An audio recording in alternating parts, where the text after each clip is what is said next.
Hey everyone, it's Ben Hardy here, and in today's video, I'm going to be reviewing the new Mazda CX-70. Before we get in this video, I want to give a huge shout out and thank you to the Orem Mazda here in Orem, Utah, for giving me some time with this car. I'll include a link to their website in the description down below. If you have any questions and need any help, just ask for Jordan. I'll also include a link to my car buying guide in the description down below as well. Let's get right into it.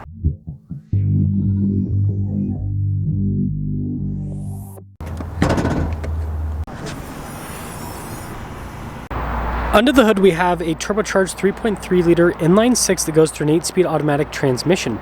Fuel economy is 23 around town and then 28 on the highway, with power outputs being 340 horsepower and then 369 pound-feet of torque. Before we move forward with this review, I do want to mention if you want to see more videos just like this, then I recommend you subscribe because I post content every single day. So starting with the hood, you can see how it's flat there in the center and then it kind of falls off on either side. Really cool boxy design overall.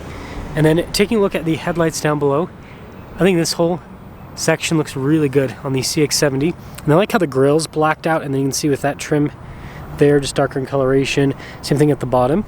But yeah, overall, the front end obviously looks identical pretty much to the 90, but it still looks good. Now around the side here, our tire wheel setup is 275 by 45 by 21 in the front and over in the rear. And you can see here with the wheels, you've got the silver there, it's darker in the center. Pretty cool looking wheel design if you ask me. Look at the fender flares being body painted. You got your inline 6 badge there. And then you guys can see with the door handles and all that also body painted. But here's your full side profile. And this leads us to the key fob. Mazda logo there. We've got our lock and unlock function, opening for the hatch, and pop her open. And popping into the rear, look at how much storage space there is in the back of the 70. So no third row means you've got quite a bit more space. There's also more underneath the loading floor as well. It's funny, it still has some of the stuff from the third row. Then you guys can see with the USB port, and then that's to throw down the seats. But yeah, super practical. When you're done, just press that and that will lower the hatch right back down. Cool looking taillight design here. And you can see the eSkyActiv G badge. Also, here's kind of a look at that. What's on. CX-70 on the other side. And let me you guys think about the looks. Now take a look at the door panel in the back. We've got a sunshade here for the rear passengers. Soft touch. I like the red trim there, and you got like red stitching. This is cool. And look at these seats. Fancy. And popping in, you just slide right across. Legroom's good, got a little storage pocket. Some vents, if it'll focus. There you go, USB ports. See heated seats with the climate and all of that. And then headroom back here, it's good. Now taking a look at the front door panel, you can see the soft touch blind spot running with the mirrors. And then I like the red trim down below, it's really cool looking. All of our window controls, you got your mirrors, they power fold in, which is nice.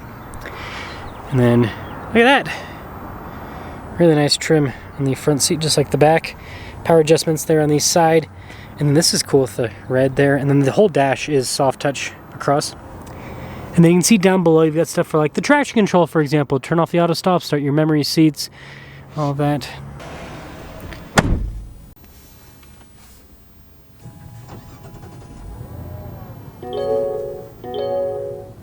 So taking a look at the steering wheel, soft touch all around. You got paddle shifters there on the back. We got practical controls like our adaptive cruise control. We also have your steering assist. You got your volume, voice command controls, all of the normal stuff. And then Mazda still uses traditional stocks there in the back. Full digital gauge cluster. I think this looks pretty cool. You can see different bits of info on systems within the car. And when you change the drive mode, it gives you a cool little animation of the 70 rolling through. Changes the gauge cluster as well. So I think that's a fun thing. 360 camera system with this particular model. So that's definitely a nice feature to have. And then as for the infotainment system, just like other modern Mazdas, it's not a touchscreen, everything's controlled via a little keypad system.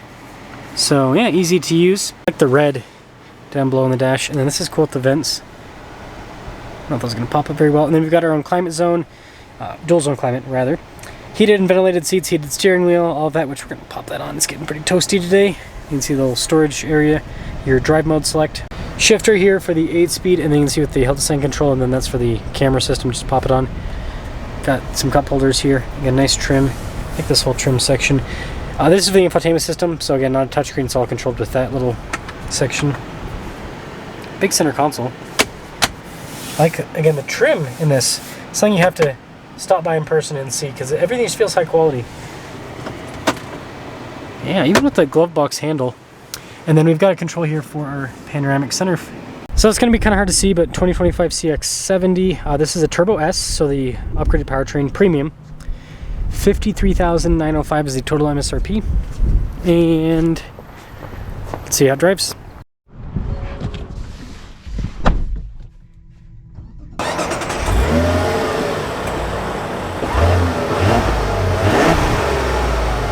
So, 70, I guess I should show visibility with the mirrors.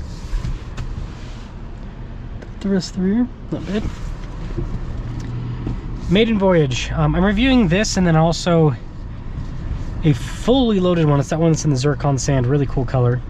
So, let's see what I think about that after reviewing it. But yeah, this is an interesting car. I thought that Mazda was going to do the CX-5 and CX-50 thing with the 70. And what I mean by that is, like, the CX-5 and the CX-50, very similar cars, but, you know, have a very different exterior appearance. The 50 has, like, the wide body and all of that. So I thought that's what we're going to do with the 70 compared to the 90, right? This would have no third row and then also have that. But no, they just basically went for the same exact car, no third row. That's what it looks like, at least, on the surface, which is interesting. Very interesting. It does look like it might be a little bit less money though, like a couple thousand less. So you do have that. But I mean, so far on the driving side of things, feels pretty, yeah, I mean, maybe I'll have to do like if you guys want me to do a side-by-side comparison with this and a 90, let me know and I can do that. But I don't think it drives any different, but that's not a bad thing. The 90 drives great, this drives great, so it's comfortable with the suspension. Pretty quiet too with the noise insulation. Smooth powertrain. The hybrid part of it helps out quite a bit. Smoothing things out because you get that instant response. Very smooth with the transmission. We'll get a real acceleration up here in a moment. But yeah, that's the thing that's great about inline sixes is they're very smooth. Compared to, you know, like a V6, for example. V6s aren't bad, but V6s just don't have that same smooth power delivery that you get in an inline six, especially a turbo inline six. Turbocharged engines can be kind of peaky, but inline sixes just they just always have torque. They're fun. Definitely fun.